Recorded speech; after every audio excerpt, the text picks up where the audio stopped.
El excéntrico crítico gastronómico Jay Rayner, que ha dado la vuelta al mundo varias veces visitando todo tipo de restaurantes, bistrós, estrellas Michelin, pubs, tascas y rincones de dudosa reputación, en busca siempre de un buen bocado, cuenta que todavía a día de hoy puede recordar con perfecta claridad la primera vez que fue solo a un restaurante.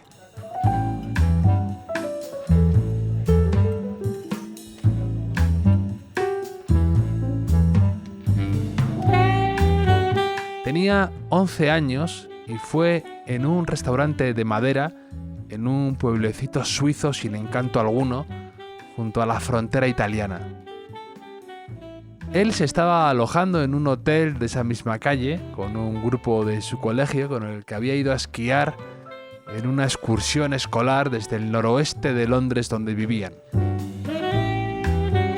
Y tenía que pasar todos los días por allí delante del restaurante al volver trabajosamente desde las pistas, humillado y lleno de moratones, tras descubrir, para su sorpresa, que el esquí no era un deporte para un chico con sobrepeso, tobillos frágiles y los pies planos.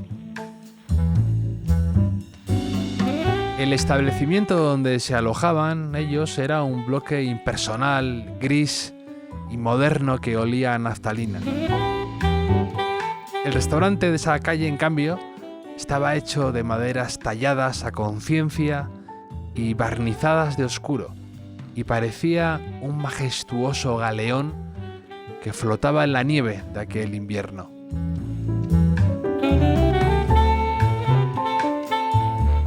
En la puerta principal, debajo de un cristal, se encontraba la carta, escrita con una letra cursiva muy expresiva y en 2 idiomas que él no conocía, pero una palabra sí que la pudo reconocer de inmediato. Una palabra que ningún restaurante se molesta en traducir porque el original francés ya basta. Escargots.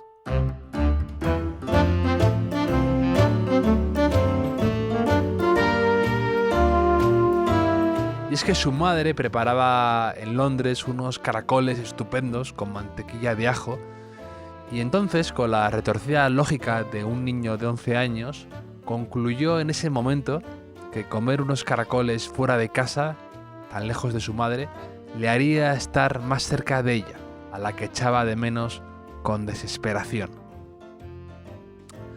Así que aquella noche, después de que le sirvieran la cena en su hotel gris, una sopa gris, una carne más gris aún y unas tristes verduras, se escabulló en busca de algo en Technicolor.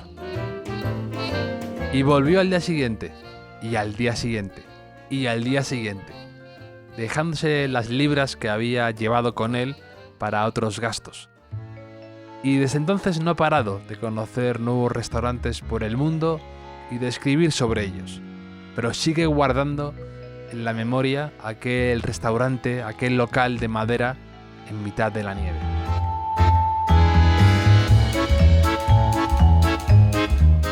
Mi invitado de hoy tiene mucho que ver con toda esta historia. Su madre fue quien le inculcó el amor por la buena mesa y quien le descubrió sabores diferentes a un niño.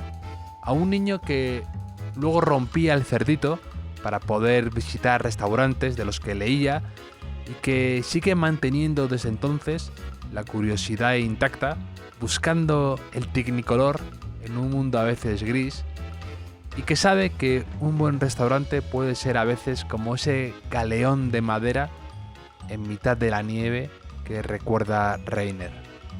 Un galeón en la nieve es un lugar propicio para la aventura y para las cosas imposibles, un lugar en el que refugiarse de las grandes decepciones que a veces hay fuera, y un lugar también en el que poder viajar, aunque parezca imposible, y que te acerque a tu madre cuando más la echas de menos.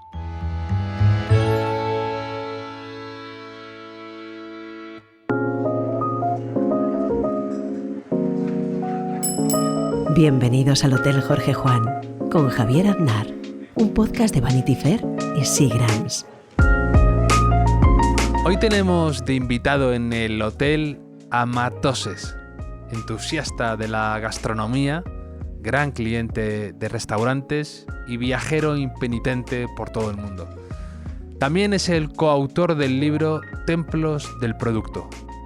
Y nos acompañará mi querido Guille Dávila, con el que nos tomaremos los tres una agradable Seagram's tónica de sobremesa, charlando sobre viajes pendientes, platos inolvidables y muchas más historias.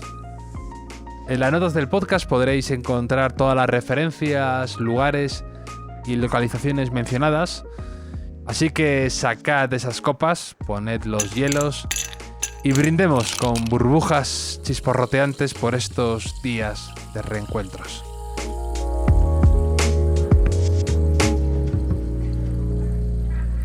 ¿Cómo estás, Borja? Muy bien, Javier. Muchísimas gracias por invitarme y encantado de estar aquí con vosotros. También tengo, como siempre, a un grande de la casa, mi ayudante de mago, el gran Guille Dávila. ¿Qué tal, Javier? Qué honor volver. Qué ganas tenía. Siempre se te echa de menos por aquí, por el hotel. Lo sé, me siguen saludando en recepción y tal.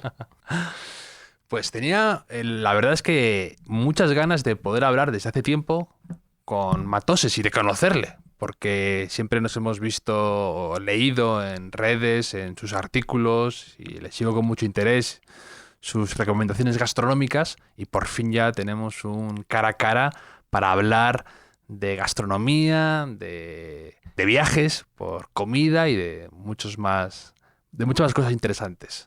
Soy un libro abierto.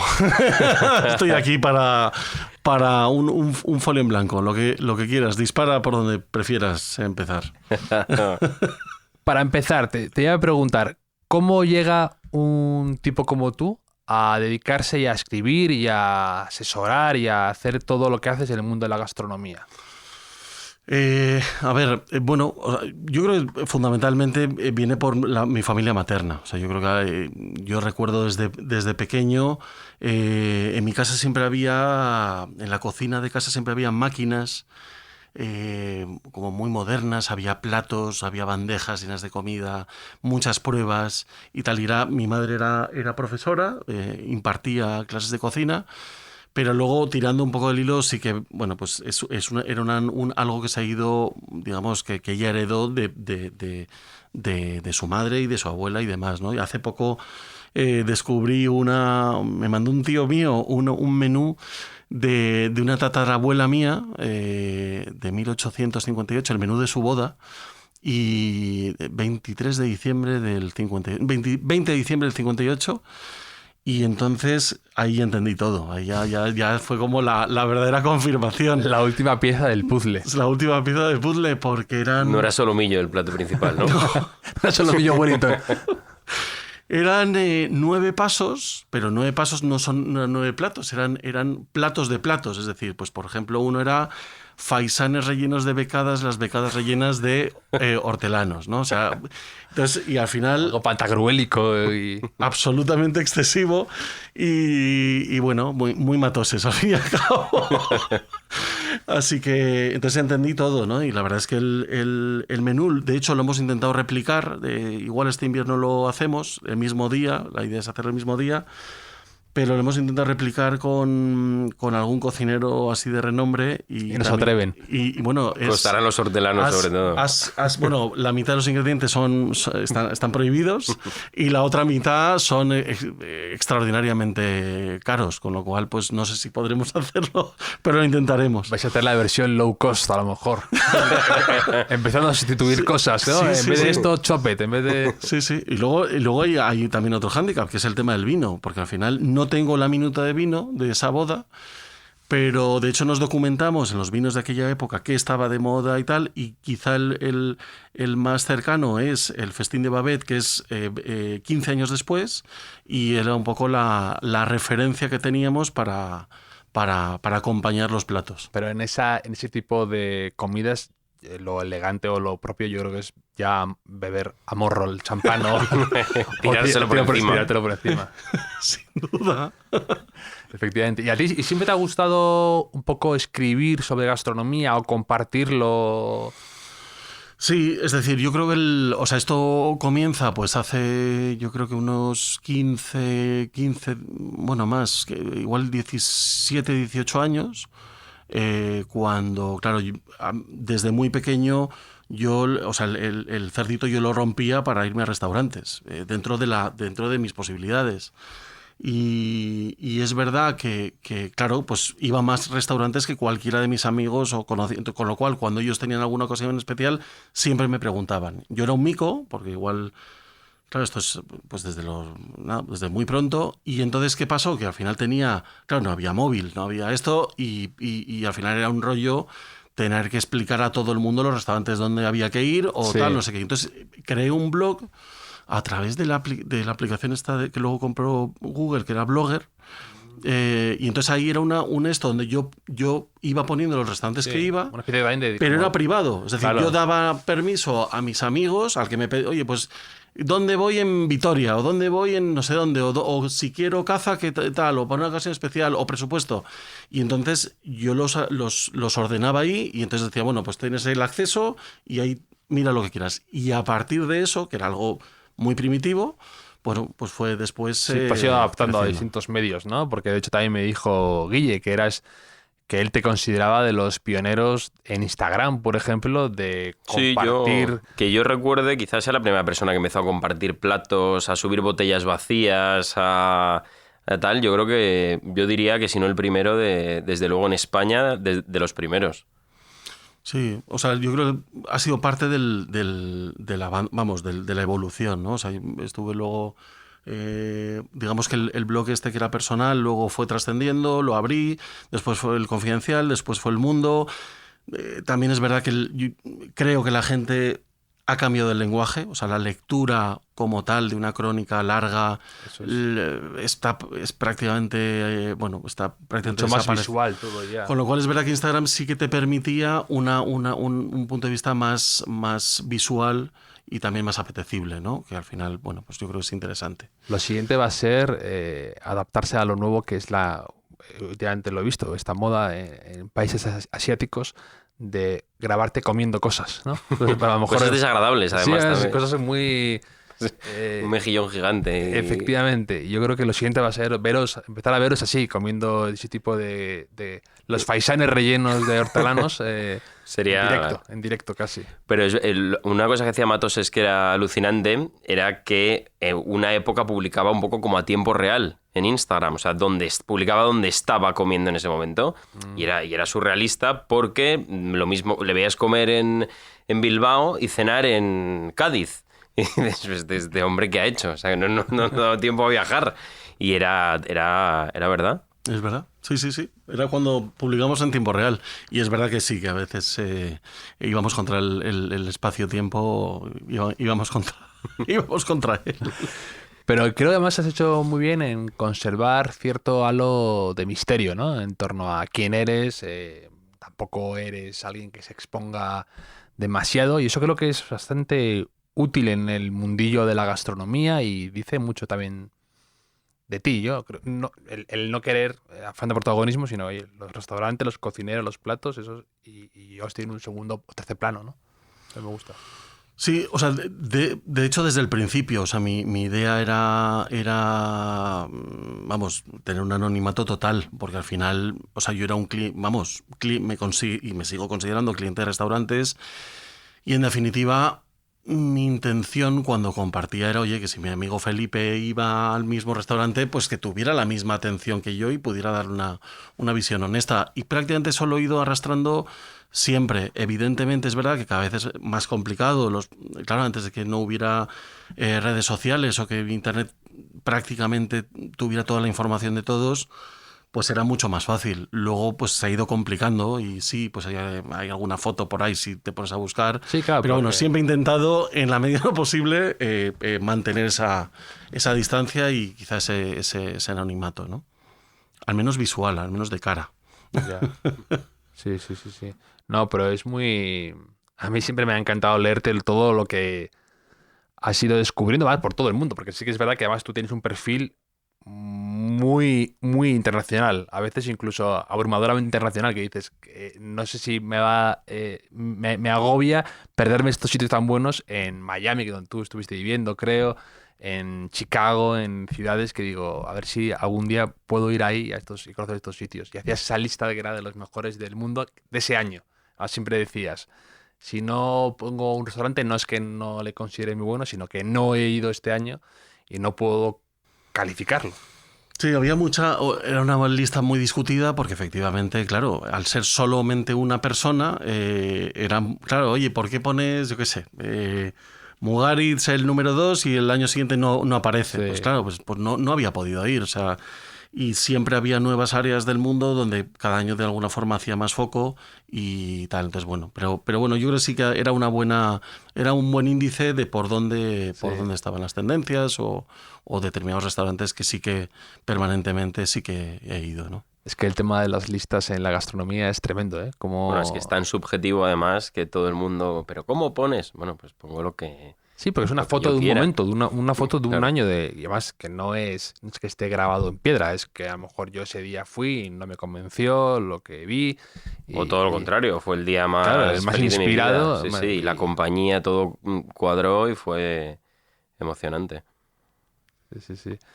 Pero solo, o sea, poca gente recorre tantos restaurantes al año alrededor del mundo. Entonces, o sea, lejos de poder estar de acuerdo o no, lo que era unánime era que era apabullante, ¿no?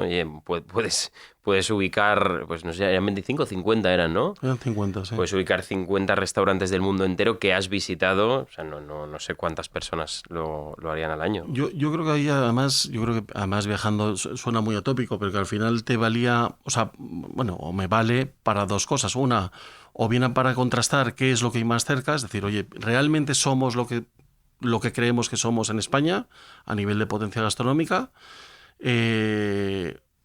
Lo primero, y luego contrastar. A veces dices, no, es que, yo qué sé, Estados Unidos es una enorme potencia gastronómica o culinaria, tal. Y luego al final viajas, visitas los más grandes, los más alternativos, y al final te das cuenta que no es para tanto, ¿no? Es decir, al final te ayuda, yo creo, a ponderar la importancia que tiene cada culinaria en el mundo. ¿Y cómo has llevado estos últimos tiempos de cierre de fronteras? ¿O tienes un pasaporte especial? A lo mejor yo se lo daría. El pase Matoses. El pasaporte Matoses, ahí se abren. Abran paso, soy Matoses. Y se abren las fronteras. De hecho, incluso aduanas. Restaurantes cerrados podían abrir las restricciones.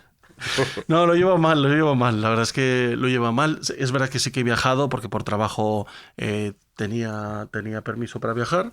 Es verdad que lo contabilizaba hace poco, que durante el año, pues desde el 1 de marzo al 1 de marzo había hecho como 120 vuelos. O sea que al final sí que he seguido viajando, más en España que fuera de España. Pero que es verdad que sobre todo lo que yo creo que igual que todos hemos aprovechado pues para descubrir ingredientes, cocinar más en casa, compartir más que desde fuera hacia adentro, desde dentro hacia afuera. O sea, yo creo que ese tipo de cosas, desde luego sí, yo me he sorprendido haciendo un pisto que tardé 3 días en hacerlo, cosas de esas que jamás hubiéramos pensado, y cogí la receta de Abraham García y me puse 3 días a hacer el mejor pisto. Por supuesto no lo he vuelto a hacer, pero ese tipo de cosas son las que a mí me pasó con limpiar erizos. O sea, ahora me parecen baratos. Desde que limpié erizos, ahora me parecen baratos. ¿Te peleaste con ellos? Sí, erizos y guisante lágrima. O sea, 6 horas limpiando vainas de guisantes para 100 gramos. No, me parece barato también. Hay una viñeta otro día vi del New Yorker que me hizo mucha gracia, que eran 2 niños, 2 hermanos, una chica y un chico pequeños, que se veía una cocina destrozada, llena, manchada por todos lados, hecho un follón, y salía la hermana, que era un poco mayor, y le decía al niño, con todo hecho parecía una zona de guerra, y decía, y así es como se hace un sándwich de crema de cacahuete. Y yo me vi muy reconocido porque en la última vez que hice guacamole, de verdad, parecía que había entrado un tornado en la cocina. Para hacer guacamole, que es la cosa más simple del mundo, pues se me cayó el salero, la lié sin parar. Y digo, entonces... Pero me alegra saber que vosotros tan foodies habéis caído en esto de empezar a experimentar en casa, y lo siguiente va a ser compraros una panificadora o algo así, ¿eh? Hay que empezar a hacer nuestro propio bizcochos. pan. Sí. Y ahora te dedicas sobre todo al mundo de la gastronomía, ¿no? O sea, Sí, o sea, yo estuve 20 años trabajando en el mundo o sea, como consultor de marketing y marketing digital y inteligencia de datos para grandes corporaciones, primero en Europa, luego en Estados Unidos, grandes corporaciones multinacionales y demás, desde un grupo de marketing muy importante. Y después de 20 años es verdad que al final cada vez me fue tirando más la gastronomía, ¿no? Entonces al final es verdad que después de 20 años pues mi idea era, pues de alguna forma todo eso que había aprendido durante todo este tiempo y demás, pues aplicarlo a mi pasión, ¿no? Que en definitiva es el hospitality, la gastronomía, el turismo, la hotelería y demás, ¿no? Entonces, y todo lo que es los productos, ¿no? O sea, los ingredientes, la industria agroalimentaria. Y a partir de ahí, pues ya digamos que sí que es verdad que uno da el paso, cuesta mucho, sobre todo cuando trabajas en estas organizaciones, pero das el paso y claramente, pues al final como que todo se confirma, ¿no? Como que eres mucho más feliz y al final más consecuente con tu ideario. Y entonces, al final se trata un poco de eso. Y esa es básicamente un poco el giro que dio mi vida hace 4 años, ¿no? pero vamos, hay mucha confluencia, ¿no? Del tema de marketing y muchas cosas que se puedan aplicar a tu pasión de la gastronomía. De hecho, los tres profesionalmente empezamos haciendo otra cosa distinta y a mí me sorprende mucho lo que yo uso en mi día a día, ideas o herramientas o casi te diría modelos mentales de anteriores trabajos en mundos que parecen muy ajenos, pero cómo los uso en mi día a día. Ujú.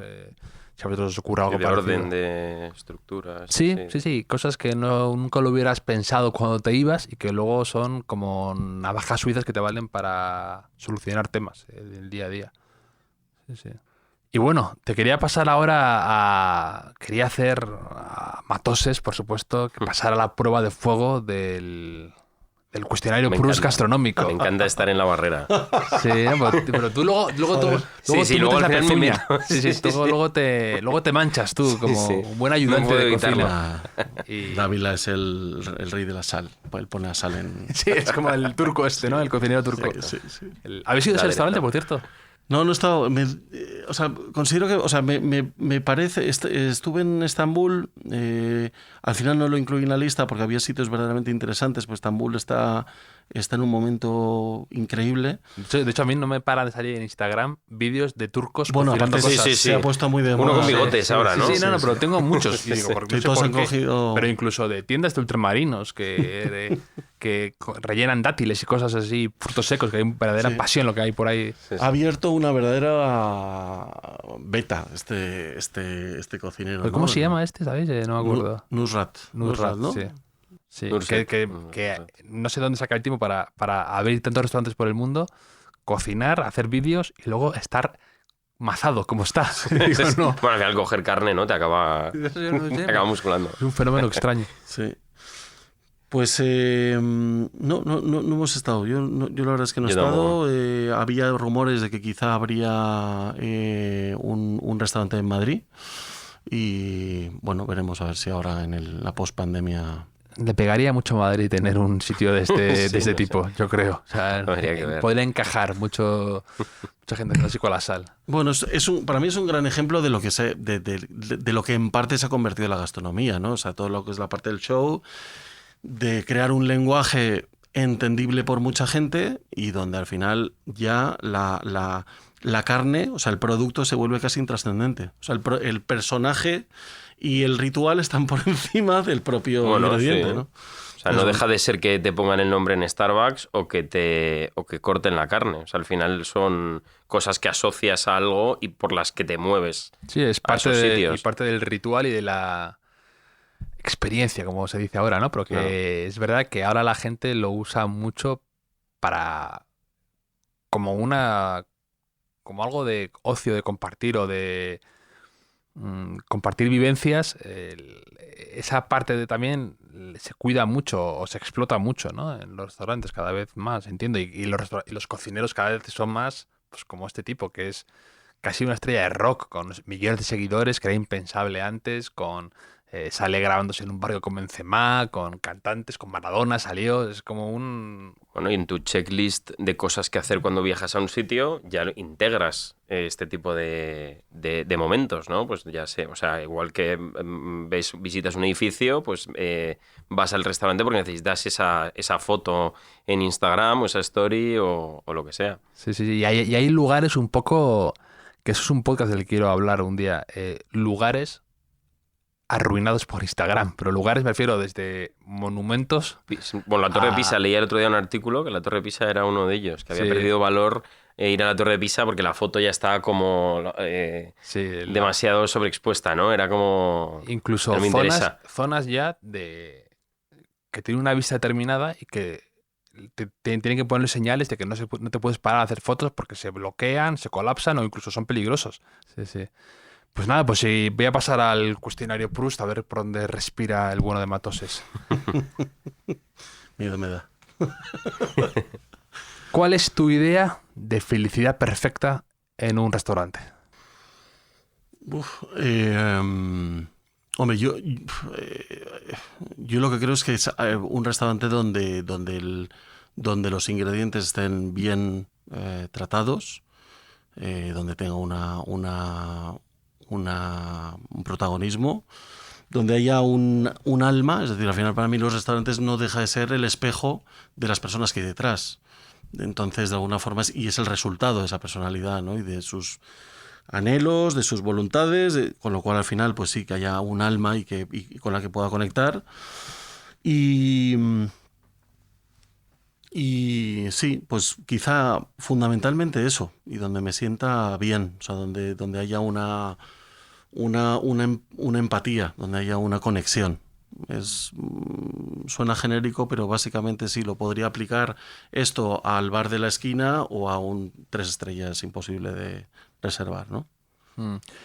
Y os quería preguntar a los dos, a veces puede que exista a veces exceso de alma, precisamente, en algunos restaurantes, que sea demasiado su universo, sus anhelos, lo que tú comentabas, su mundo particular, o vosotros decís, mira, ya que vas all in, ya que vas a abrir un restaurante bueno, quiero verlo de verdad, o creéis que a veces es lo que antes hablamos, de cocineros que quizás se comen un poco al restaurante? Pues es una pregunta que me hago de vez en cuando. Sí, o sea, yo creo que entendiendo exceso de alma, por ejemplo, como pueda ser un restaurante como Viridiana, por ejemplo, que eso quizás sea exceso de alma, lo bueno es que, o sea, ahí o te encanta o no te gusta, pero a mí, pero yo creo que no, es algo maravilloso que tenga exceso de alma en esa línea. Otra cosa es que ese exceso de alma lo veamos como sobreprotagonismo del cocinero, pero para mí el alma es eso,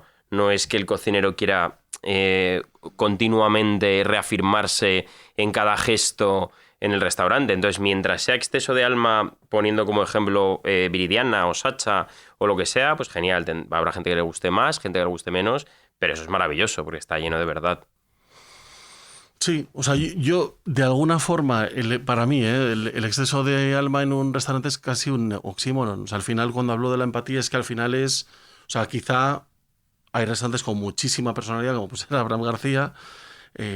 Bueno, o sea, que al final tú escoges si te encaja o no te encaja, o si crees que vas a hacer esa unión, ¿no? Esa conexión. Lo mismo pasa con Mugaritz. Mugaritz tiene alma, o tiene un lenguaje, o tiene...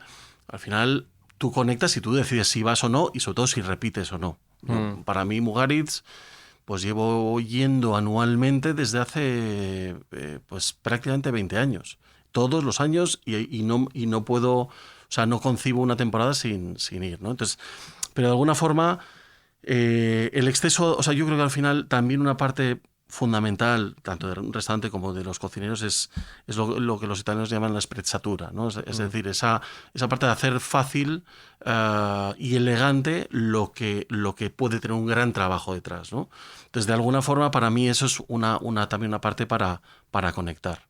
Incluso que, aunque hay un exceso de alma, no sea natural, la naturalidad. O sea, para mí es clave, ¿no? Sí, eso yo siempre lo digo y es muy difícil de definir. creo que es muy acertado lo del término de la esprechatura aplicado a esto, pero esa sensación de cuando vas a un restaurante y ves que está vivido, y es difícil de definir, difícil de decir, aquí hay alguien detrás, por la decoración, por las cosas que se han colgado, por el ambiente, está vivido, es un sitio al que ya es acogedor de algún modo, que no está impostado, no es un paraíso artificial, es un sitio que de verdad te acoge, porque tiene historia a la mesa, hay algo ahí que se consigue, un halo difícil de definir, pero que es un poco lo que acaba de decir Matoses. Bueno, es verdad que a veces nos llegan, oye, quiero montar un restaurante y quiero que sea como tal. Y es verdad que eso no se puede, o sea, hay cosas que no se pueden planear, no se pueden comprar, no se pueden... ¿No? Que es el valor de algo que a lo mejor ya funcionando 15 años a un buen rendimiento, y eso no se puede comprar, eso no se puede imitar. Sí, y el encanto está incluso en sus imperfecciones, o sea, en todo esto. Se escala todo a una casa, ¿no? Cuando visitas una casa perfecta y tal, pero que no está vivida, no tiene alma, pues es así. El otro día me contaban que una promoción de unas casas que estaban fabricando en Andalucía, que estaban invitando a amigos suyos a que la vivieran porque tenía mucho más valor una casa que había estado un poco vivida a una nueva que huela nuevo. Sí, o sea, es como cuando llevaba las zapatillas nuevas, ¿no? Justo, písamelas. Era del pardillo llevarlas blancas es recién estrenado, ¿no? Hay que tener un poquito de pozo, ¿no? Sí. Y, por ejemplo, ¿qué es lo que te suele desagradar en un restaurante o asuntos que dices, no entiendo por qué esto no se cuida más, o esto me saca de aquí? Bueno, yo creo que Guille ya ha dado antes en el clavo. O sea, para mí quizás es la sobreactuación o el exceso de subrayados, el exceso de alma, el exceso de actitud, o sea, el exceso yo creo que al final, para mí, llevado, insisto, desde un bar hasta un 3 estrellas, esa de sobreactuación es quizá lo que más me chirría. O sea, lo contrario a la naturalidad, ¿no?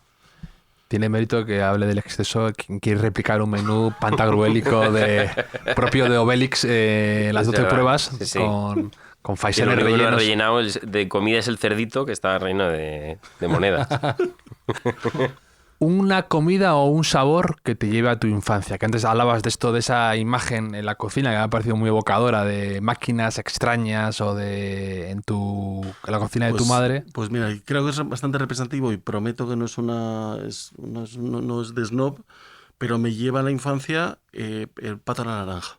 O sea, es como una cosa que tengo ahí desde pequeño. Y creo que representa muy bien esa infancia en la que empecé a probar platos muy pronto. Recuerdo esa salsa, recuerdo la textura de la piel del pato, o sea, recuerdo sobre todo los olores al cocinarse, o sea, eso y lamentablemente la bechamel, que también la recuerdo, pero exactamente en lo opuesto.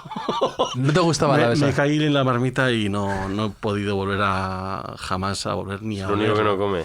Lo único que no comes. Era una pregunta que tenía por aquí apuntada. Si Matoses, que parece bastante todoterreno, tiene algún punto débil. Y es la bechamel. Su kriptonita es la bechamel. Es la bechamel. Y bueno, y hay una cosa que también me produce, quizá, o sea, yo es verdad que he tomado insectos, carne o sea, he tomado, no sé, todo. He tomado de todo. Huevas escamoles, he tomado hasta frailecillo en Islandia, frailecillo, ese pájaro tan precioso, pues eso se come. Y bueno, y está bueno, sabe a anchoa. Pero quizá hay otra cosa abominable, que hay unos huevos en Filipinas. Hay un plato, además es un plato como un plato nacional, que son huevos de pollos nonatos. Entonces, y los dejan pudrirse. Entonces tú lo que haces es el huevo te absorbes el líquido. Entonces es una cosa absolutamente demencial. Pero les encanta. Y ahí, bueno, y a los turistas o a la gente que tal, yo no puedo con eso. Eso es de las cosas que hay no... líneas rojas. Eso dije que no. Eso fue de las pocas, yo creo que es de lo poco que he dicho que no. Además no quería ni olerlo. No. Y bueno... Sí, eso. O sea, la bechamel y los huevos. Y embrión de pájaro y bechamel. Pero la bechamel aquí te condiciona bastante, ¿no? Sí, lasañas, croquetas sobre todo. Bueno, O sea, todo el mundo además es muy eso, gracioso porque eso es la pirámide alimenticia de mucha gente que Yo conozco. siempre que voy con él a un restaurante asumo que me voy a comer 2 croquetas. sí, bueno, todos mis amigos, mi mujer. Pero además es la típica frase de tu amigo que te dice, no, si no tiene, si no sabes, lo que siempre es de, no, si de verdad que no tiene bechamel. O sea, Matos es anticroquetas, ¿eh? Esto no es impensable que iba a escuchar yo. Se me cae un mito. Pero, vamos. Esta va a ser muy complicada a acotar, pero vamos. Pensando ahora que va a haber a lo mejor un poco más de facilidad para viajar, ciudades o lugares que recomiendes siempre a un amigo que le gusta viajar y comer. A ver, yo creo que en Europa, como sitio está desde luego Flandes, es decir, el norte de Bélgica, creo que es una zona maravillosa a nivel gastro. Evidentemente Copenhague, y hace pocos días en Estocolmo. Me parece fascinante la oferta. Importante ir a Estocolmo fuera de los meses de invierno. Sí, Pero bueno, y quizá fuera de Europa, Lima quizá está muy, muy trillado, pero yo creo sí que Santiago de Chile con Borago al frente, pero luego hay 3 o 4 restaurantes muy interesantes, creo que podría ser otra opción. Y si no, pues quizás sí que me movería en Estados Unidos a la zona de Seattle.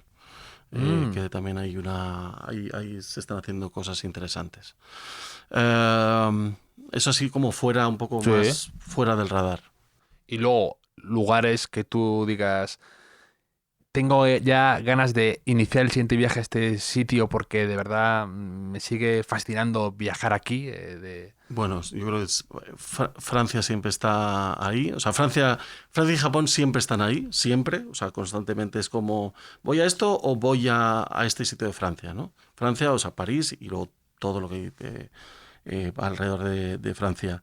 Y luego, bueno, sí, y Japón. O sea, yo creo que son los 2 sitios más de referencia. Y luego, evidentemente, Alemania a mí me entusiasma también.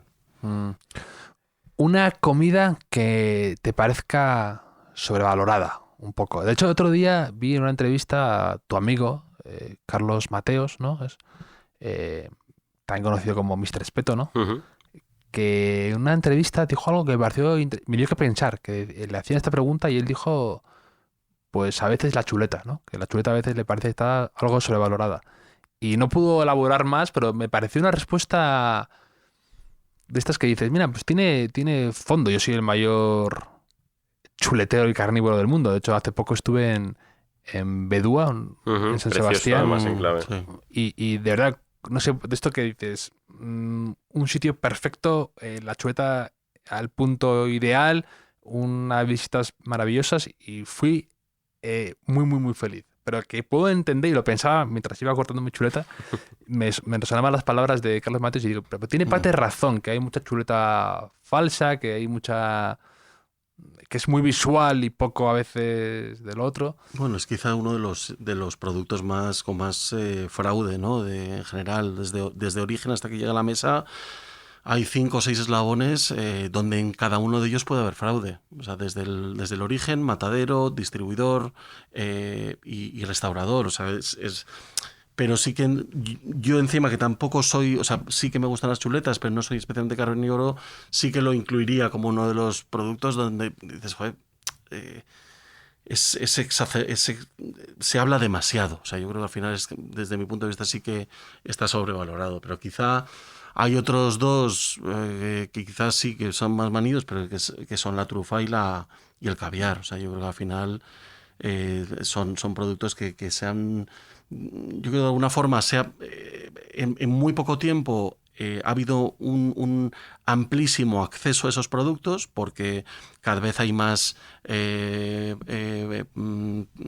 productores de caviar por muchísimos lugares del mundo, con lo cual también es más barato y ya no es tan exclusivo y demás, y también evidentemente de menos calidad. Y la trufa, pues que también, como hay plantaciones, pues permiten. No es lo mismo que la trufa de verdad, Melanosporum o la Magnatum, que son salvajes, no tienen absolutamente nada que ver, pero es verdad que llega bueno, el acceso es mucho más amplio. Y es verdad de alguna forma se sigue ese lujo tradicional, sigue valorando estos productos como algo de lujo, ¿no? Y cuando realmente al final no lo son tanto, ¿no? Se ha frivolizado bastante con su uso, ¿no? Al final es casi, o sea, es un topping ya muy habitual, tanto caviar como trufa, sin realmente reflexionar sobre la calidad de eso y realmente lo que le aporta, ¿no? Y sin aportar nada organolépticamente. Sí que aporta, como hablábamos antes, pues a las fotos de Instagram. Que la gente y que es algo efectivamente es muy, además es muy visual.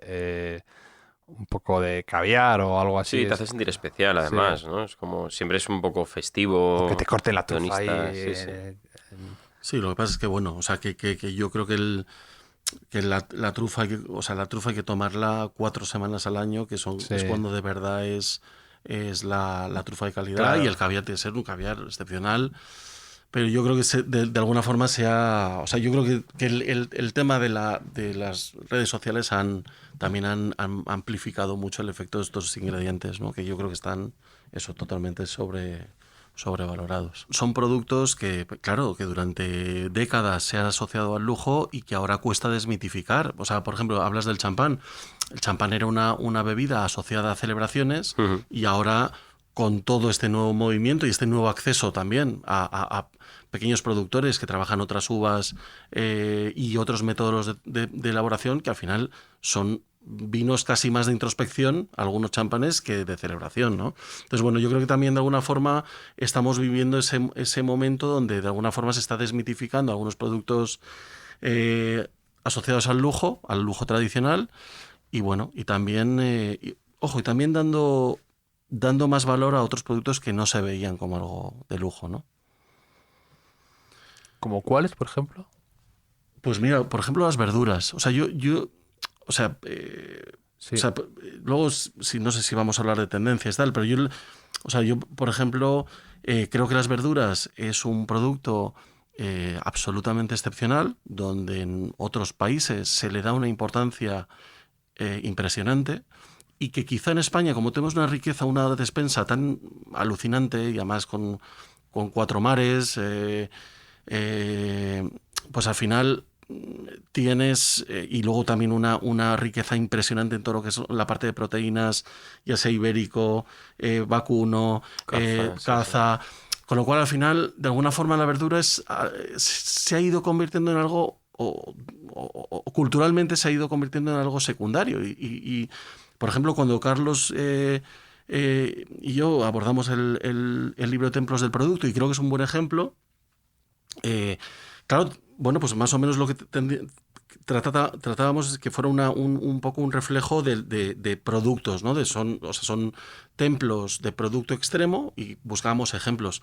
Pues nos fue imposible encontrar uno de verduras. O sea, y eso creo que es sí, hay sitios donde sí que se les da importancia, pero no había un Echevarri de la verdura, no hay un Elcano de la verdura, no hay un Escasals de la verdura, ¿no? Entonces, de alguna forma, teniendo la enorme despensa que tenemos en verduras, todavía no hay nadie que lo haya llevado a la obra de arte, ¿no? O sea, entonces, de alguna forma, sí que yo creo que sí que es un producto que para mí vale, o sea, el valor percibido, bueno, y el valor real es tanto más que cualquier otra, o que otras, o proteínas, como puede ser caza, como puede ser todo lo que hemos dicho, pero que al final puedes tocar el cielo con una alcachofa, o con una borraja, o con una penca en enero, ¿no?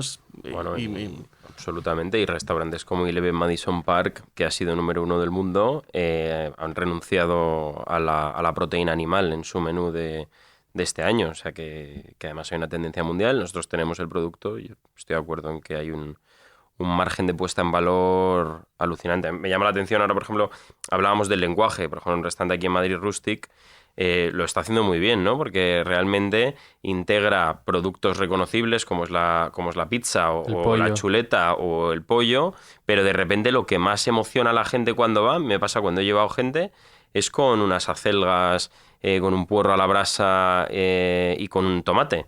Y porque realmente es lo que o sea, la pizza te puede gustar más o menos, o la chuleta te puede gustar más o menos, pero tienes referentes y sabes hasta qué punto te puede llegar a estimular o a emocionar.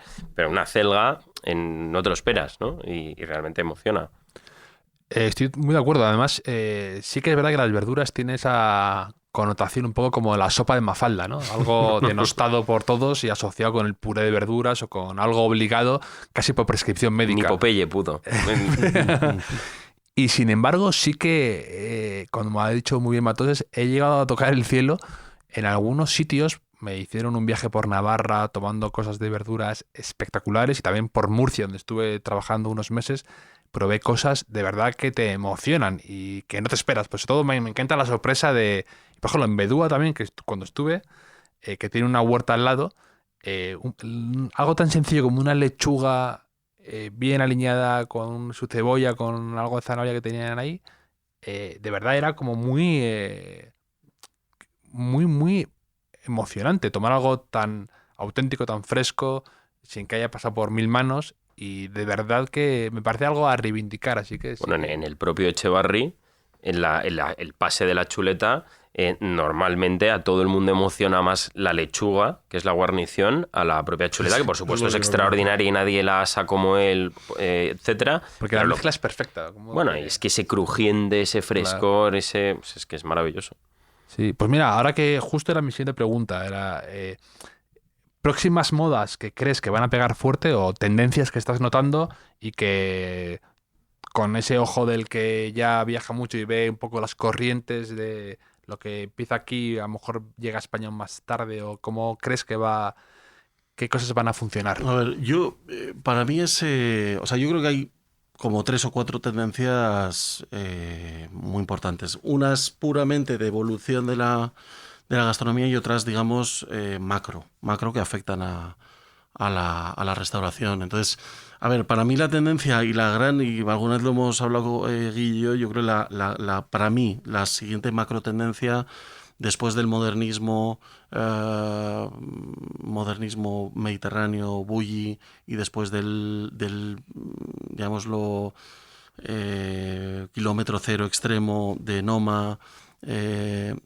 Para mí quizás es la artesanía, ¿no? La artesanía aplicada, es verdad que cada vez de alguna forma en la tanto alta cocina como no alta cocina, diferenciarte cada vez es más complicado. Es verdad que al final quien más, quien menos utiliza buenos ingredientes o tiene un alma, como decíamos antes, o un mensaje.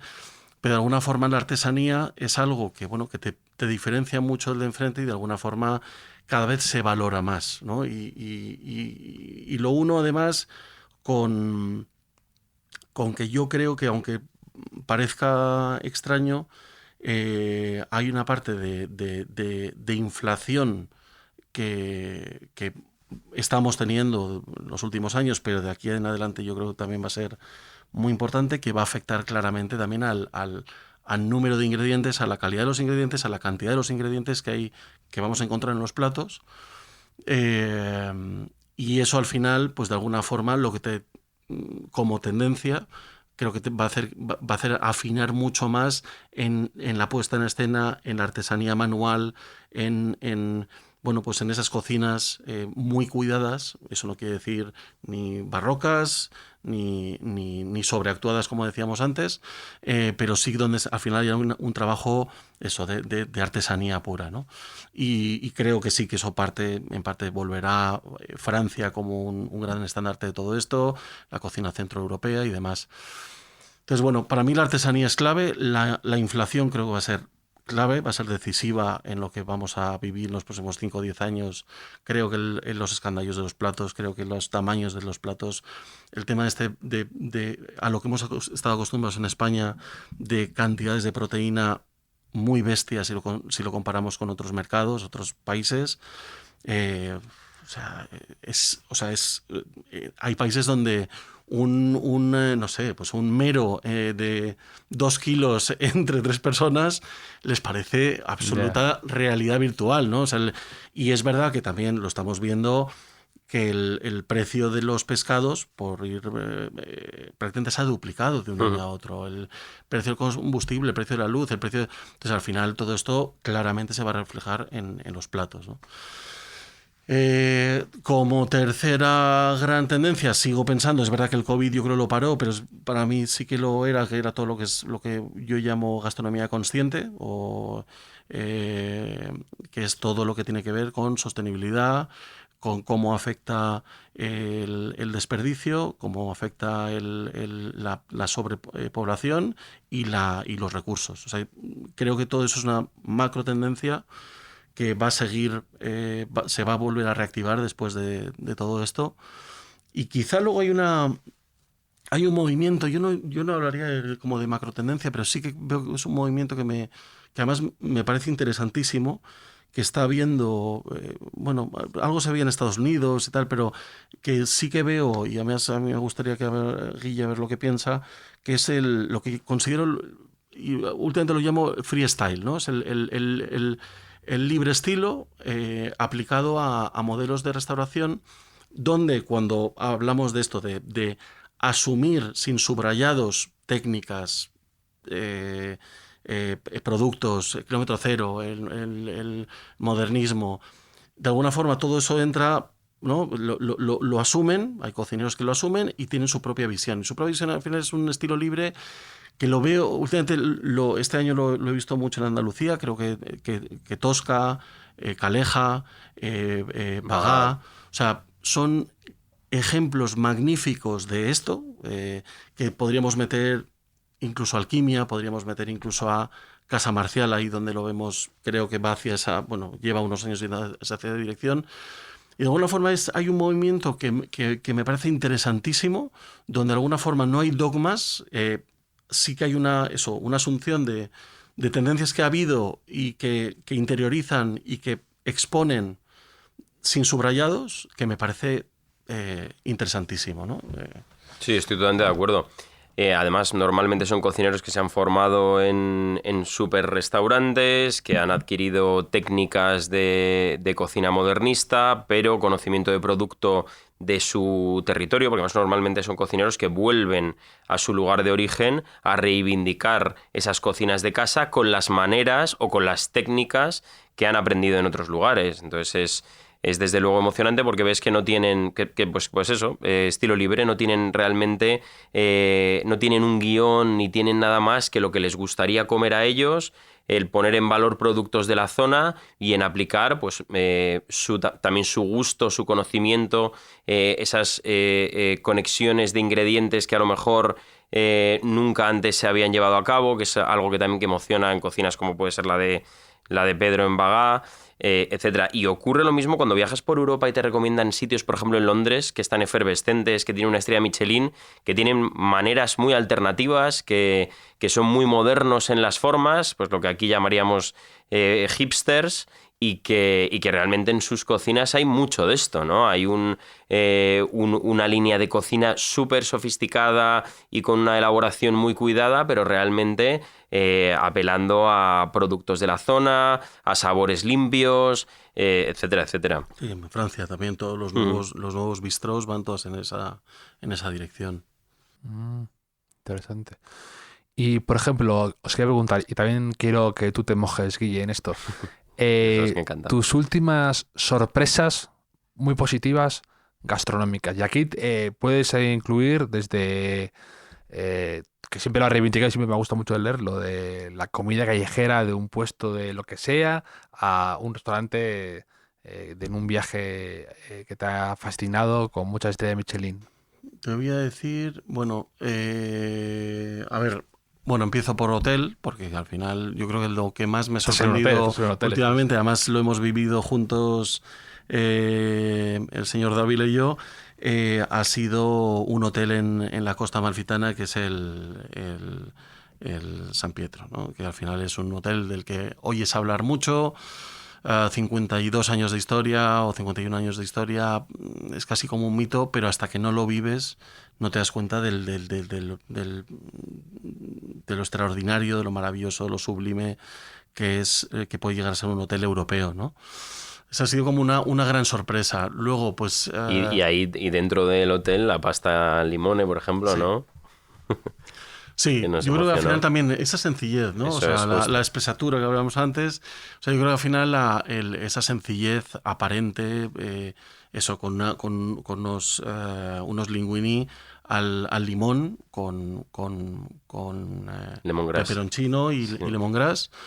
Me acuerdo que yo fui con unos amigos a Sicilia y había un restaurantito en una isla de las que están alrededor de Sicilia, que era un puesto pequeño de un tío con unos señores jugando a las cartas y hacía una pasta a la botarga, me acuerdo que se llamaba, que era tan Bueno. espectacular que nos quedamos ahí como 4 días para solo comer y cenar ahí. Y Bueno. repetíamos todos los días. Y nos sentíamos un poco mal, es decir, a lo mejor nos estamos poniendo otras cosas, pero era Es tan tu bueno. casa bigote de Sicilia. Sí, pero era tan bueno que no queríamos renunciar a dejar de probar la cena o la comida de cada día. Bueno, es que Era yo creo que maravilloso. también lo hemos hablado, pero yo creo que también en Italia, pues quizá, a ver, puede haber yo qué sé, un cripa. O sea, hay 4 o 5 restaurantes, digamos, de alto nivel que están muy bien y son verdaderamente magníficos, pero donde está la verdad es en los platos más sencillos, en las tratorías y en la calle, o sea, es donde al menos yo lo encuentro, ¿no?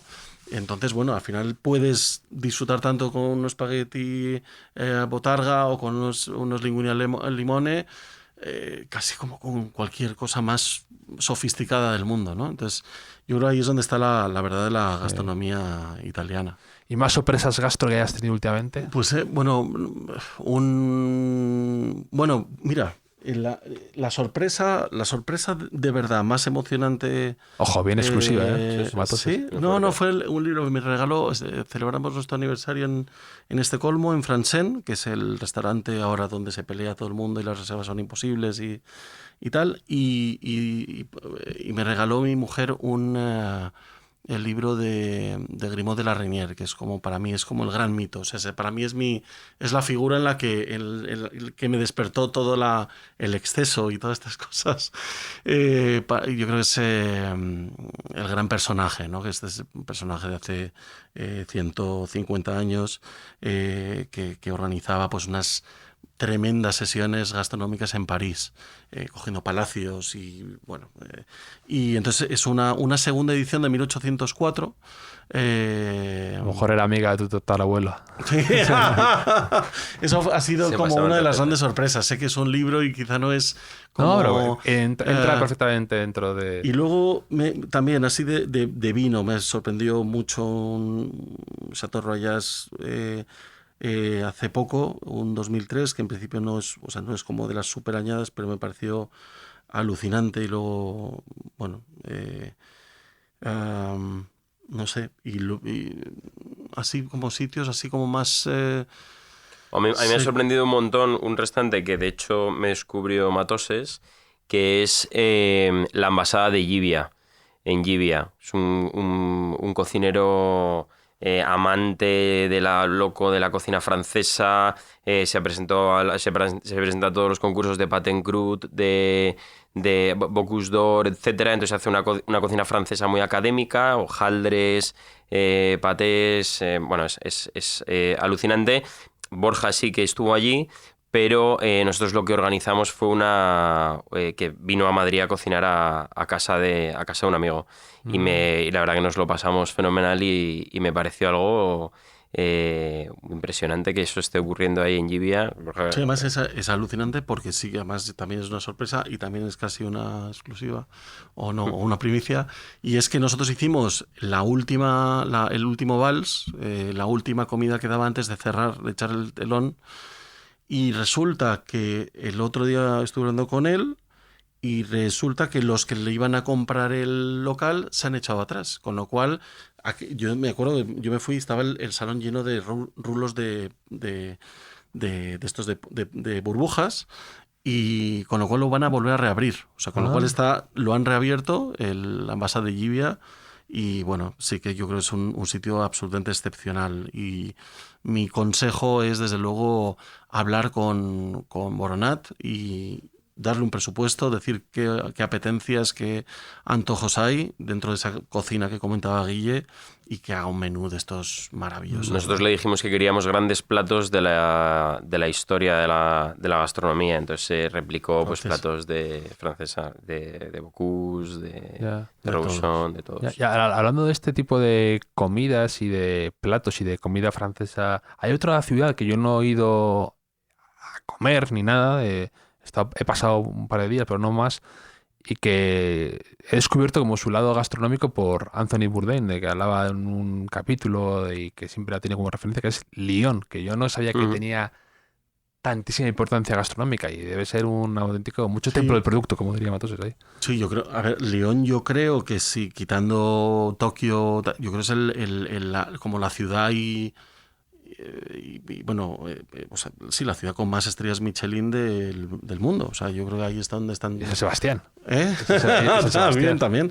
Pero yo creo que esta Lyon es no solamente todos los triestrellados que hay en Lyon y sobre todo fuera, en las afueras de Lyon, que es donde están todos los clásicos, además todos los de la nueva cocina francesa de los 60 y 70, sino que cada vez hay más este tema de pequeños restaurantes desarrollados por parejas con estructuras muy pequeñas, casi como un bistró, donde tienen este punto que hablábamos antes de freestyle. Y hay alrededor de Lyon, tanto hacia los Alpes como también hacia el sur, hay algunos restaurantes magníficos, ¿no? de este estilo. Y decepciones gastro también, hay que dar la otra versión, la otra cara. ¿Alguna decepción gastro que hayáis tenido últimamente? No me vale decir restaurantes inventados en Alemania para quedar bien, ¿eh? Cosas que no conocen. No, yo, pues mira, precisamente, yo creo que fue en Alemania. O sea, yo creo que una de las grandes decepciones fue Alemania. Fue Christian Bau, pues un 3 estrellas. De hecho, además era un viaje muy divertido porque hacíamos... Se le pone risa como de malo, ¿verdad? Sí, es que fue divertido, ¿sabes? Como una sonrisa. Sí, porque fue muy bueno, porque una de las también secretos de Matoses es que es culé y... Bueno. Besamel y culé. Sale muy tarde esto a colación, lo de que Matoses es culé. Y entonces, pues hicimos el camino a Berlín cuando jugamos la final de la Champions. Y entonces teníamos un programa que era visitar todos los 3 estrellas de Alemania en los 4 días previos a llegar a Berlín, ¿no? O sea, como el camino hacia la victoria. Me alegro de que fuera una decepción entonces. Sí. Y entonces en cuestión fue un absoluto desastre, ¿no? O sea, por todo lo que hemos hablado antes de subrayados, de sobreactuación, de exceso de mensajes, de exceso de platos que no tenían nada que reflejar la zona, ¿no? Y probablemente sí que era un reflejo del cocinero.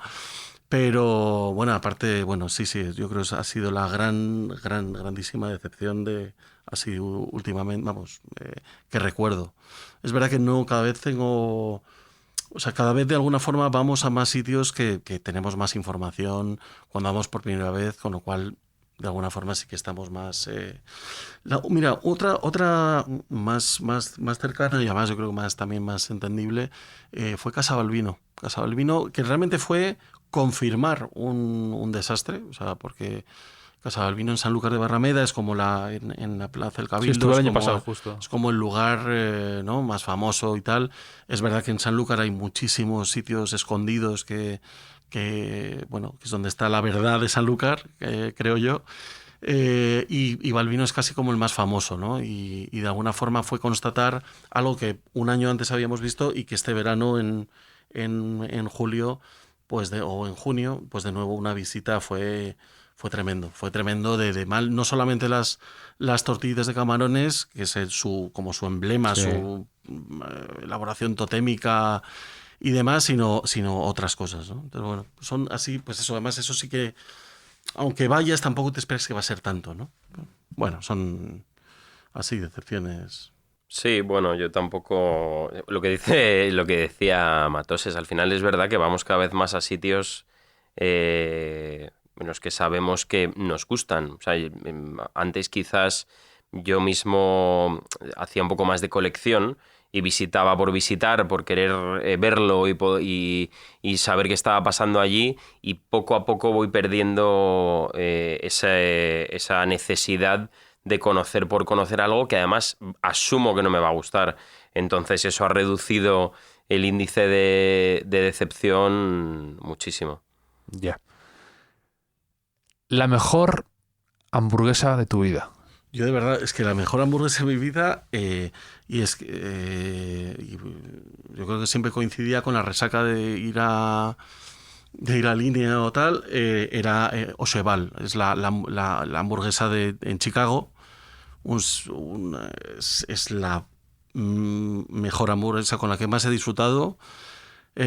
¿Cómo es esa hamburguesa? Pues es una hamburguesa... La habrás visto con el cuchillo clavado encima. Bueno, los primeros sí. que lo hicieron. Eso era lo que... Cuando yo contigo he ido a Dani García, al que está Justo, en el Four Seasons, ponen el cuchillo también ahí. Sí, echan tal. Echan en el momento, por supuesto, yo creo que eran dos estos de carne, queso, bueno, todo lo que le ponen, y sí que tenía bacon, podías elegir, y sí, el cuchillo clavado, y eso con el Bloody Mary que hacen en Osheval es top. Entonces ya, o sea, si después de ir a un gran restaurante, que Chicago evidentemente es una de esas ciudades del mundo que interesan a nivel gastronómico, al día siguiente sabías que te ibas a Osheval, era la perfección. No, aparte la mezcla me encanta, hamburguesa con Bloody Mary, que también ahí lo ponen mucho en el G.A. Mellon de Nueva York. Me encanta. Esa mezcla me apasiona. Y ya que estamos en un hotel también, te voy a preguntar por tu desayuno predilecto, o sea, ¿qué es tu desayuno perfecto? Y luego también por tu sandwich club ideal. Somos muy de sandwich club aquí, lo hemos comentado. Somos muy de sandwich club. Pero no sé cuál es el último. Sí que ha habido uno que me... Nos tomamos uno en Sorrento. En Sorrento muy bueno, sí. Muy bueno, estaba muy bueno. En el hotel... el hotel... Siempre le echa toque en Sorrento. Sí. Pero aquí yo no soy nada, no sé tú, yo soy con el Sandwich Club, nada de freestyle en esto. Esto no, es canónico. No, quiero academicismo. Sí que es verdad que todo estaba perfecto, además era, o sea, ya solamente el plato era como 4 Sandwich Club puestos, ¿no? De forma así... Era, no, muy bien cuidado. Además, yo creo ahí también lo que buscas es que no, de alguna forma, que tenga una cierta consistencia, ¿no? No que la parte del pollo se quede en el centro y no te llene el resto del pan, ¿no? Entonces yo creo que este era muy bueno. Sí. Este era muy bueno en el Relais Chateau de Sorrento. Y a mí me descubrió Javier el del Club Matador, que me fascina. Pero tengo una guerra ahí interna con el club, además abiertamente ya, que a veces le ponen cebolla y no soporto que le pongan cebolla al Sandwich Club porque, para empezar, no soy un entusiasta de la cebolla. Yo soy de los de tortillas sin cebolla, no me da vergüenza reconocerlo. Y ahí que la cebolla pochada le da un toque dulce que no me convence. Entonces estoy ahí... Aquel día no estaba. Intentando convencerle. A ti no te lo ponen, yo creo. Sí. No, ya, insisto mucho con el tema. ¿Y desayunos? ¿Qué te gusta a ti desayunar? ¿Un desayuno de matoses? Bueno, a ver, yo... agua en ayunas, fruta en ayunas, eso tengo que pasar por ahí. Yo lo sé que suena muy friki, pero suena pero sí. Autoconvencimiento. Sí, suena o sea, hay ciertas pautas que uno tiene que, de alguna forma, tienes que tener esa disciplina, porque si no estás ya muerto. Ayunar de vez en cuando, este tipo de cosas. Es decir, yoga ahora también, ¿no? Todavía no. Pero sí, eso es lo primero. Y luego yo creo que sí que... Hombre, yo creo que un buen Benedict siempre nos apetece, ¿no? Pero en Madrid no hay tantos buenos. De hecho, es una pregunta que no sé por qué mucha gente me hace por privado en Instagram y realmente no tengo muchas respuestas, mucha solución a eso, a huevos Benedict Pues Dani Four Seasons tiene unos gran Benedict. Se puede decir. Sí, es muy... ahora además se puede desayunar, y se puede reservar para desayunar y puedes desayunar en esa maravillosa terraza del Four Seasons unos Benedict bastante buenos. Y además te los puedes tunear con toppings de los que molan, ¿no? Caviar, hemos dicho, caviar, trufa y... Trufa. Sí, pues Benedict, también en el Hotel Urso hay un muy buen Benedict. Me parece que tiene un desayuno fantástico. Y bueno, y sí, y luego bollería buena, ¿no? O sea, yo creo que sí, un gran croissant es con ese alveolado, me parece algo prácticamente, o sea, si de verdad es bueno, te puede fidelizar, ¿no? Un hotel, incluso por la calidad de su croissant, que últimamente además yo creo que han bajado sistemáticamente las calidades, pues quizá porque la cantidad de mantequilla no puede ser la misma, porque lo compran precocinados y los terminan, bueno. Aquí donde compráis croissants vosotros, ¿tenéis algún sitio que os guste de repostería? Yo soy poco, en eso soy poco como la gente, me pone muy nervioso siempre que la gente dice, yo no soy muy de postre, muy de dulce, con superioridad moral te lo dicen, ¿no? Sí, además sí, efectivamente. Yo no, pues espérate, ese punto de mira, me privo de esto. Lo que sí me encanta desayunar es croissant mixto. Croissant maravilla. Con jamón y queso, y me mucho encanta. Mucho ortodoxo te castigará, me da igual, pero vengo dispuesto a todo. Efectivamente, yo te apoyo, el croissant mixto. Pues, y me encanta el de Mallorca, me encanta. Croissant mixto de Mallorca ahí en la terraza de Serrano con un café, me parece un... Yo de Mallorca también me gusta y me quedaría quizá con el de cangrejo. Eso es un clásico de nuestra infancia, juventud, todo, ¿no? Sí, yo fíjate, yo me cogí eso para ver un croissant de cangrejo, para ver la final del Mundial de España y lo tengo ya asociado, como antes hablábamos de... Y yo tengo el sabor de estar dándole bocados mientras veía el España-Holanda. Eso es maravilloso.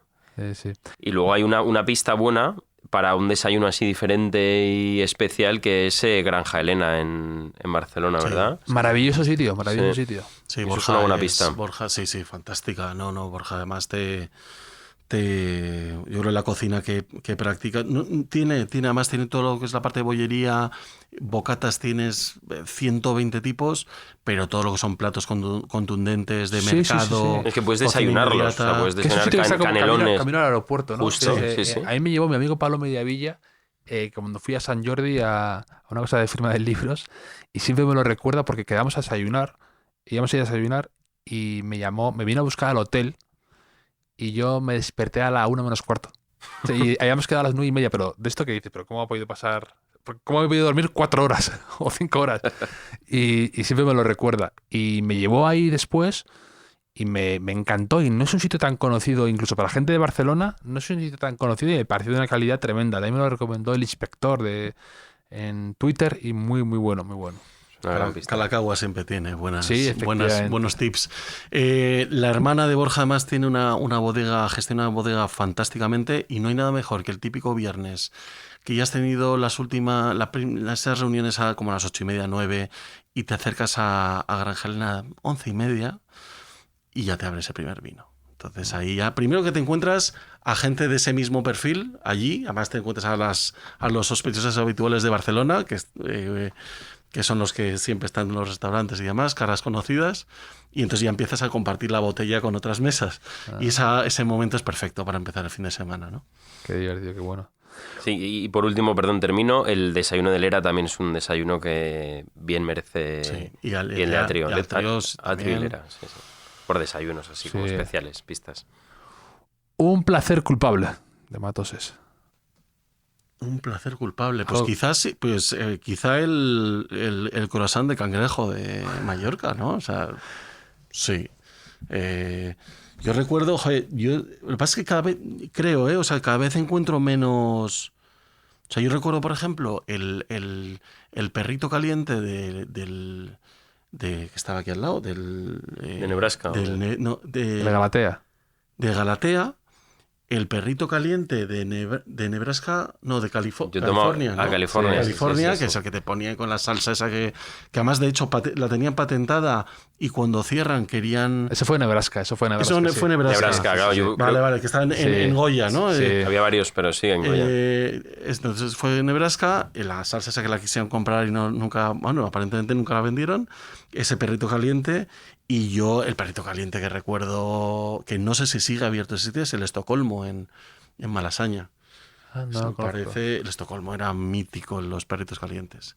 Y luego yo creo que quizá cualquier cosa que sirvan nuestro amigo Rafa en el Torpedo de Barcelona. O sea, solamente irías ahí a tomar cosas así, guilty pleasures. Pues no lo conozco, el Torpedo, y hay que... Súper hamburguesa. Súper hamburguesa en Torpedo. Es de Rafa Peña, el de Gresca. Qué bueno. ¿En Gresca ha estado? Pues es de Rafa. Ahora que hay un pequeño boom con el tema del delivery, y que ha habido un salto de nivel bastante potente, ¿qué es lo que Matoses a veces suele pedir a casa? Si pides o no, a lo mejor no pides casi nada. Honestamente no soy de pedir mucho. O sea, no soy de... no ha habido cultura en mi casa de pedir. O sea, no de pedir comida fuera. Telebecada no existía. Pero es verdad, pero es verdad que con el tema de, claro, cuando ya tienes niños y mi mujer sí que, en cambio, sí que la cultura en su casa sí que era de pedir, pues quizá yo te diría que en Madrid las 3 últimas cosas que más sí que hemos pedido, y además con muy buen resultado, ha sido japonés, llamamos a Nomomoto, que son una empresa de Barcelona que tiene varios restaurantes allí, que acaba de desembarco en Madrid. Muy buen delivery. Te diría que también, y yo creo también por la flexibilidad que tenía, porque precisamente cada uno quería algo tal, Gran Familia Mediterránea, que creo que está... Hace un packaging increíble. Increíble. Unas cosas... Y hablando de packaging, precisamente también me sorprendió mucho Arzábal, que también han hecho diferentes líneas de delivery según tipologías de cocina, y me sorprendió mucho tanto packaging como los terminados y tal. Quizás ha sido como las 3 cosas que más últimamente así como yo probé una cosa que nunca había pedido, la verdad, del gocho, y me pareció impresionante, ¿eh? ¿Y qué era? No, el pollo coquelet creo que era. De pollo. Yo el gocho, es que el tema es que cuando claro, como me cuesta mucho planificar un delivery en casa. Claro, o sea, sí. Cuando voy a esto digo, joder, es que había que haberlo pedido hace 2 días. Entonces las 2 veces que lo he intentado, luego ya no me acuerdo, vamos, ya sé que no puede ser en el momento, ¿no? Entonces eso de alguna forma es un poco handy. Yo también me ha sorprendido unas hamburguesas que se llaman Lucky Patty, que por cierto creo que también va a ser una tendencia. La pedí un día. Que son las Smash Burger, que me pareció va a ser una tendencia, que son además, las delgaditas, o sea, la verdad, carne que se aplasta en la plancha. Antes hablábamos de la hamburguesa favorita. Yo tengo un recuerdo de un sitio que he hablado una vez de ella, en Santa Bárbara, se llamaba The Habit, que eran hamburguesas que sabían como a parrilla, y tengo un recuerdo que fui con mi amigo Javo ahí, inolvidable. Pues me probé viendo los Juegos Olímpicos esa hamburguesa y me transportó ahí. Qué bueno. Se dejaron las patatas fritas, nunca lo olvidaré. Se lo olvidaron. Y claro, dices, ¿qué hago? Y digo, ¿qué hago con patatas fritas? Claro. Pero el corazón. Pero me pareció buenísima, Sí. Una comida, ya son las 2 últimas, una comida viejuna predilecta. Porque otro día y no puedes meter otra vez el corazón de cangrejo. No. Ni el pato no. Yo creo que además hay que reivindicarlo. Hay muchos, ¿eh? O sea, hay muchos. Yo tengo uno. Pero creo que el cóctel de gambas. Espero que no sea el mismo. No. El cóctel de gambas creo que es algo a reivindicar. Además, en el mismo... O sea, en el formato, ¿no? En el formato ochentero, eso me parece maravilloso. Cóctel de gambas. Sí, la copa. Todo, que salgan. Salsa rosa. Todo. O sea, yo creo que además que siempre son langostinos, pero se llama cóctel de gambas. Correcto, sí, señor. Algo verde por ahí. Un poco de lechuguilla. Sí. No, la lechuga que se ha sobrado, como va tapada, tampoco pasa nada. Yo, que además es muy de mi casa, huevo hilado con jamón York. Mi padre sostiene toda la producción de huevo hilado, la compra él, en España ahora mismo. Solo la tiene él. Es un fanático del huevo hilado. Y no me produce más pereza el huevo hilado con jamón York. Vamos, yo creo que ya se va perdiendo. El huevo hilado ya no sé. Ojo, Pedrito en Bagá lo pone con trufa blanca. ¿Ah, sí? El huevo hilado. Mi padre no contempla una Navidad sin huevo hilado. Es una cosa que asocia a eso. Pero yo, mira, el otro día hablaba de... No sé si es tan viejuna, pero en mi cabeza sí, que es el rape al angostado. Me encanta. Oh, sí, señor, Pero sí. estéticamente me encanta el rape convertido como si fuera una falsa langosta. Maravilloso. En concepto es brutal. Y un poco seco, además. Me gusta. Bueno, pasadito.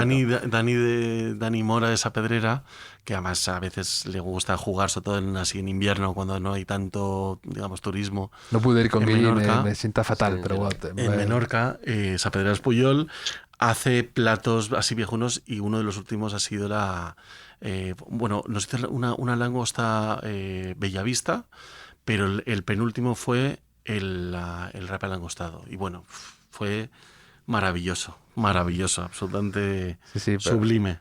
Una coctelería favorita. Wow, complejo. A ver, déjame decirte o sea, por ejemplo, en Sí, Madrid, claro. en Madrid me encanta Santos y Desamparados, me parece la coctelería. Es verdad que lo pasamos también muy bien algunos ratos en la coctelería del Ritz, sobre todo en la terraza.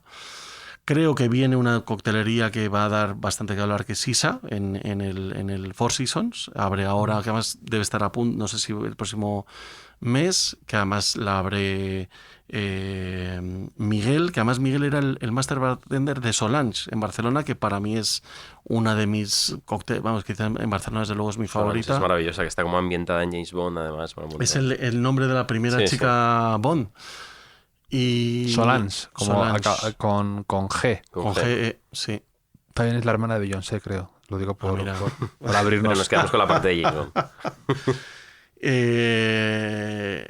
Luego, o sea, que a mí me marcó mucho The Office en Chicago, me marcó mucho el PDT o el Dead Rabbit en Nueva York. Y Dante también me encanta en Nueva York. Está Dante muy buena. Un Sí, sitio sí, maravilloso. Inspiración italiana, Sí, ¿no? y el Dead Rabbit es también un Ah, sitiazo. claro, fantástico. Sí. Y bueno, y Lemon, yo creo que Lemon hay que darle su... De Menorca, Se lleve a Javier. en Mayor Ah, en bueno, Baja- estuvisteis, Sí, bueno, fantástico. no salimos de ahí. Es verdad. Era el punto de encuentro con Guille, el Bar Lemon. Sí. Y además me pareció, y lo valoro muchísimo cada vez más. Fíjate que no soy yo nada de dar la brasa o ponerme muy tal pesado con el tema de los precios, ¿no? Incluso supongo que tú también estarás harto, Matoses, de que te pidan, que te hablen de las facturas de los restaurantes y por qué vas a tantos, y bueno, me lo gasto donde yo quiero, donde me apetece, igual que otros se compran coches o motos o lo que sea. Pero sí que es verdad que valoro mucho cuando vas a un sitio como Menorca, que está en un puesto muy alto de lugares codiciados y que la gente va de todo el mundo, y una coctelería que da al mar con una terraza y tenga precios muy, muy, muy, muy razonables, me reconforta con el mundo, de algún modo, ¿sabes? Absolutamente. Porque que mantengan en una honestidad, que no se vayan a lo loco, que no se convierta en algo hortera para ciertos privilegiados que se pueden permitir 18 euros la copa, y podrían subirse a la parra con los precios, podrían aceptar, pero que mantengan esa esencia, esa autenticidad, lo valoro mucho. Yo estoy totalmente de acuerdo, y sobre todo que hay una cosa que quizá que además lo justifica más aún lo que comentas, que es que además tampoco tienen como acuerdos con ninguna marca, con lo cual él utiliza los mejores ingredientes que él considera en cada bebida, independientemente al final del coste o si tiene un acuerdo o no acuerdo y tal. Sí, pero que no es una pop-up de una marca de cerveza. No, para nada. Entonces, y si considera, por ejemplo, que un gimlet, el punto seco de una Seagrams es el que toca, es la ginebra que va a utilizar. Es el que toca. Es el que Sí, toca, claro, por supuesto. Entonces, bueno, eso yo creo que también dice mucho en favor de Juanjo, ¿no? Sí. También la parte de arriba de van está muy bien, de coctelería, de... Pues mira, superagradable. ayer estuve y me gustó muchísimo como ese punto sobremesa, pero también aperitivo, que además me pareció fantástico. Abría a las 5 de la tarde, nos fuimos ahí, estuvimos un par de horas precisamente con L. Moreno Maldonado, y cuando ya vaciamos la barra, todas las existencias, ya tuvimos que irnos a otro sitio. Pero la verdad es que es un lugar muy, muy especial en Madrid. Pues nada, chicos, me lo he pasado fantástico hablando con vosotros. Espero poder continuar la conversación en una mesa dentro de poco tiempo, que ya tenemos una comida pendiente. Y lo dicho, mil gracias a los dos por venir, por conocernos y por volver, Guille, que tú siempre eres aquí más que bienvenido. Bueno, Javier, muchísimas gracias por la invitación. Nada, me quedaré con la tarjeta del director del hotel. Sí, te mandaremos un tupper de croquetas con una bufanda del Madrid. Lo recibiré con gusto y placer. Muchas gracias.